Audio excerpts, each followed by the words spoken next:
Nadhani hakuna sehemu niliyokosea. Yule ambaye nilisema atateseka, aliteseka kuteseka. Aliteseka. Kagongwa hajagongwa.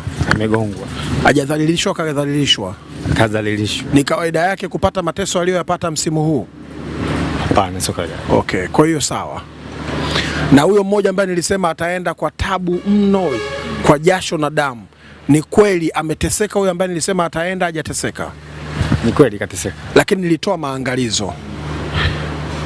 Inabidi baadhi ya wachezaji wacheze, Mudathiri haya basi, Prince Mpumelelo Dube, lakini Shabalala, na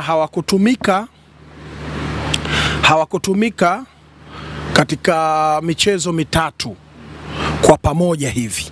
Walikuwa wakiingia sabu au mmoja ataanza, yani sivyo vile ambavyo mimi nilikuwa nasema na shauri iwe. Na Dube alivyopata nafasi mchezo wa mwisho na aliumia Pacome, Mwenyezi Mungu alikuwa na makusudio yake ili Mudathiri acheze. Nilichokuwa nikikisema, wewe ambaye unafuatilia Matole TV, kilionekana hakikuonekana kwamba Mudathiri ana kazi zake katika timu, ana faida yake. I ain't say Pacome asiwepo, no. Yani Mudathiri ana kazi yake, kuifanya timu hiyo nyepesi, kuiunganisha timu kutoka eneo la kiungo cha ukabaji kwenda kwenye kiungo cha ushambuliaji, kujaza nafasi ya eneo la ushambuliaji, kuifanya mipira iende kwa wakati kwa watu sahihi, Dube kutengeneza nafasi nyingi eneo la ushambuliaji.